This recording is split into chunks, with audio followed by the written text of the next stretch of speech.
इस वीडियो में हम बात करेंगे थ्री सेक्टर्स ऑफ इकोनॉमी की। तो जो भी इकोनॉमिक एक्टिविटीज होती हैं उन्हें हम तीन सेक्टर्स में डिवाइड कर देते हैं। तो पहला है प्राइमरी सेक्टर। इसमें कौन कौन सी इकोनॉमिक एक्टिविटी आती है? जिस भी इकोनॉमिक एक्टिविटी में सीधा नेचुरल रिसोर्सेज की एक्सप्लॉयटेशन से प्रोडक्शन होती है उसे हम प्राइमरी सेक्टर में लेते हैं। मतलब कुछ मैन्युफैक्चर नहीं हो रहा, जैसे कि कॉटन कल्टीवेशन या फार्मिंग की हम बात करें, dairy farming, animal husbandry, mining, forestry, fishing या मिनरल्स एंड ओर्स, वहां से अगर कुछ एक्सट्रैक्ट कर रहे हैं, कोई माइन है वहां से कोल एक्सट्रैक्ट कर रहे हैं, तो हम कुछ भी मैन्युफैक्चर नहीं कर रहे, बस नेचुरल रिसोर्सेज का यूज कर रहे हैं, वो है प्राइमरी सेक्टर। इसको हम कभी कभी एग्रीकल्चर एंड रिलेटेड सेक्टर भी कहते हैं, लेकिन थोड़ा सा इसमें डिफरेंस है कि एग्रीकल्चर एंड रिलेटेड सेक्टर में मिनरल्स एंड ओर्स के अलावा बाकी सारी चीजें आ जाएंगी। Forestry, animal husbandry, dairy farming, agriculture, जो फिशिंग है वो सब आ जाएगा, क्रॉप फार्मिंग वगैरह, पर माइनिंग, मिनरल्स एंड ओर्स वाली चीज निकल जाएगी। इसमें डेवलपिंग कंट्रीज जो होती हैं, बहुत सी एम्प्लॉयमेंट जो है उनकी इस होती है। तो इसमें डेवलपिंग कंट्रीज के बहुत सारे लोग एम्प्लॉयड होते हैं। नंबर, इंडिया भी एक कृषि प्रधान देश है, यहाँ पे भी बहुत सारी एम्प्लॉयमेंट प्राइमरी सेक्टर में है, बहुत सारे लोग एग्रीकल्चर पे गुजारा कर रहे हैं। तो जो भी प्राइमरी एक्टिविटीज में लेबर एंगेज होती है उन्हें हम कहते हैं red collar workers, red collar. Secondary sector, तो यहाँ पे जो प्रोडक्शन ऑफ गुड्स है वो कैसे होता है, जब नेचुरल प्रोडक्ट्स को कुछ प्रोसेसिंग करके किसी और फॉर्म में चेंज कर देते हैं।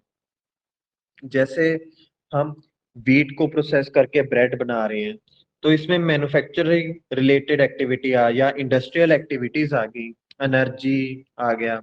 तो बड़ी बड़ी फर्म्स या मल्टीनेशनल कॉरपोरेशंस हैं जो आपने सुना होगा, कोका कोला वगैरह, वो सेकेंडरी सेक्टर में आ गया ज्यादातर। इसमें जो सेकेंडरी सेक्टर के वर्कर्स होते हैं तो वो ब्लू कॉलर वर्कर्स कहते हैं, तो उन्हें ब्लू कॉलर जॉब्स कहा जाता है। इंडस्ट्रियल सेक्टर भी कहते हैं और इसे मैन्युफैक्चरिंग सेक्टर भी कहते हैं। थोड़ा सा डिफरेंस है कि जो इंडस्ट्री सेक्टर कहते हैं उसमें माइनिंग आ जाता है, माइनिंग जो प्राइमरी सेक्टर का है उसको इंक्लूड करते हैं इंडस्ट्रियल सेक्टर में। तो ये जो टर्मिनोलॉजी है ये पूरी तरीके से इंटरचेंजेबल नहीं है। तो ये आ गया हमारा सेकेंडरी सेक्टर, जिसमें कंपनीज होती हैं, फैक्ट्रीज होती हैं। उसके बाद आता है लास्ट में टर्शरी सेक्टर, जो कि हमारा तीसरा सेक्टर है इकोनॉमी का। इसमें प्रोडक्शन प्रोसेस जो है उसमें कुछ फैसिलिटेशन होती है, कोई इकोनॉमिक एक्टिविटी है जिस जो भी है वो प्रोडक्शन को फैसिलिटेट कर रहा है, वो डायरेक्टली कोई गुड प्रोड्यूस नहीं कर रहा। सर्विसेज होती हैं जैसे ट्रांसपोर्टेशन, कोई शॉप है, ट्रेडिंग चल रही है, बैंकिंग, हेल्थ केयर, डॉक्टर्स हैं, जैसे रेस्टोरेंट, कोई वकील है, कम्युनिकेशन, रोड ट्रांसपोर्ट, बाकी ट्रांसपोर्ट आ गया, इसमें इंश्योरेंस आ गया, सर्विस सेक्टर आ गया। ये सारी टर्शरी जॉब्स को हम व्हाइट कॉलर जॉब्स भी बोलते हैं। तो यहाँ पे प्रोडक्ट कोई ऐसे मैन्युफैक्चर नहीं हो रहा, पर फैसिलिटेट कर रहे हैं हम सेकेंडरी सेक्टर को और प्राइमरी सेक्टर को।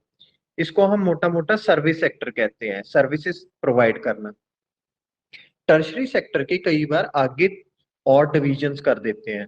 तो क्वाटरनरी सेक्टर आ गया, जो नॉलेज बेस्ड इकोनॉमी है हमारी, नॉलेज पे, आर्टिफिशियल इंटेलिजेंस पे, तो वो हाई पेइंग जॉब्स जो नॉलेज पे फोकस करती हैं वहां पे क्वाटरनरी सेक्टर भी कहते हैं।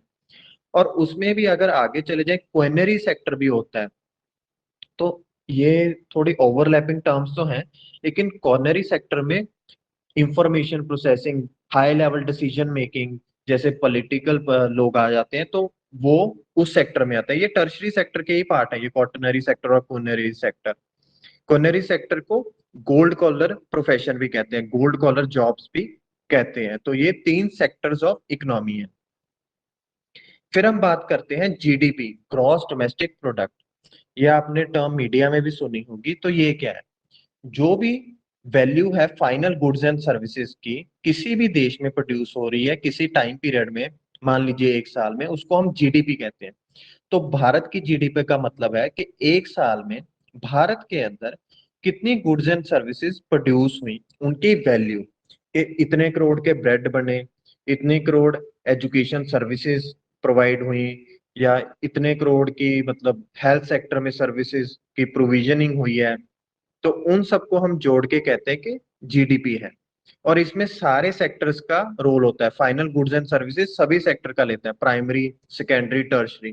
तो पूरे देश में पब्लिक सेक्टर, प्राइवेट सेक्टर दोनों ही इंक्लूडेड है। और जीडीपी से ही हम किसी देश की प्रोस्पेरिटी मेजर करते हैं, ये काफी पॉपुलर एट्रीब्यूट है। और जीडीपी पर कैपिटा भी यूज करते हैं, ये ज्यादा पॉपुलर है, क्योंकि उससे पता लगता है किस देश के लोगों के पास पर कैपिटा कितना पैसा है। तो share of different sectors in GDP, ये काफी इंपॉर्टेंट है कि पैसा किस सेक्टर में है। तो प्राइमरी सेक्टर की बात करें, वहां पे एग्रीकल्चर, फॉरेस्ट्री, फिशिंग, माइनिंग ये आ गया, क्वारिंग माइनिंग से रिलेटेड है। सेकेंडरी सेक्टर आ गया, टर्शरी सेक्टर आ गया। तो इनका जीडीपी में अगर शेयर देखें तो कितना है, देखो, जो प्राइमरी सेक्टर है उसका काफी कम है शेयर, तो वो 20-21% के आसपास है इंडिया में। 2021 का ये डाटा है। सेकेंडरी सेक्टर जो है, रेड में शो हो रहा है, उसका थोड़ा सा ज्यादा है, 23-24% के आसपास। पर मेजोरिटी से भी ज्यादा, 50% से भी ज्यादा, 55% के आसपास हम कहें तो टर्शरी सेक्टर जो सर्विस सेक्टर है उसका कंट्रीब्यूशन है जीडीपी में।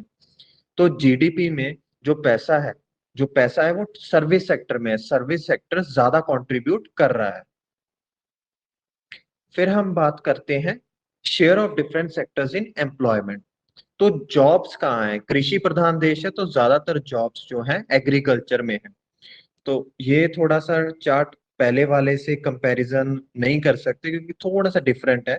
इसमें हम एग्रीकल्चर सेक्टर ले रहे हैं, तो 42%, 42% जो हमारी वर्क फोर्स है वो एग्रीकल्चर और अलाइड एक्टिविटीज में है। अगर हम माइनिंग का और क्वायरिंग का 2-3% और ले लें तो ये 44-45% भी चला जाएगा। तो प्राइमरी सेक्टर में एम्प्लॉयमेंट बहुत ज्यादा है, लेकिन पैसा कम है। इससे हम ये जजमेंट भी कर सकते हैं कि एग्रीकल्चर में जितने लोग हैं उनकी वेजेस लो होती हैं।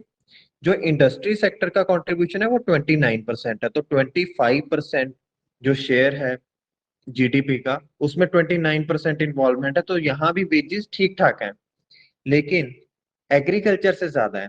पर सर्विसेज सेक्टर में 29% वर्कफोर्स है, पर पैसा कितना है, 55% जीडीपी का। तो जो सर्विस सेक्टर है वो डोमिनेट कर रहा है पैसे को, लेकिन एम्प्लॉयमेंट कम है, मतलब कि वेजेस इसका मतलब ज्यादा है सर्विस सेक्टर में। तो डॉक्टर्स, इंजीनियर्स, रेस्टोरेंट्स में काम करने वाले जो लोग हैं जो सर्विस सेक्टर में हैं, उनकी वेजेस ज्यादा है compare to agriculture and industry. तो इंडिया में क्योंकि हम डेवलप्ड हो रहे हैं, डेवलपिंग कंट्री हैं, तो एग्रीकल्चर का जो शेयर है एम्प्लॉयमेंट में वो कम हो रहा है, जीडीपी में भी कम हो रहा है। लेकिन अभी भी ये मेन सेक्टर है एम्प्लॉयमेंट का, और वहां से एम्प्लॉयमेंट शिफ्ट हो रही है सेकेंडरी और टर्शरी सेक्टर में। जो माइनिंग है वो प्राइमरी और इंडस्ट्री सेक्टर में आती है। तो मैंने पहले भी इस पे बात की थी कि माइनिंग को हम जब प्राइमरी, सेकेंडरी और टर्शरी की बात करते हैं तो प्राइमरी में लेके आते हैं। लेकिन एक टर्मिनोलॉजी हम यूज करते हैं different, agriculture and allied industry और सर्विस सेक्टर, ये भी मिलती जुलती टर्मिनोलॉजी है। इसमें माइनिंग जो है वो प्राइमरी से इंडस्ट्री सेक्टर में इंक्लूड करते हैं, क्योंकि वो इंडस्ट्री में आ गई है। तो पहले का जो चार्ट है अगर उससे कंपैरिजन करें, सिर्फ अगर माइनिंग जो कि इंडस्ट्री सेक्टर में है उसको एग्रीकल्चर में लेके चले जाएंगे तो तकरीबन तकरीबन ये बन जाएगा प्राइमरी, सेकेंडरी और टर्शरी सेक्टर।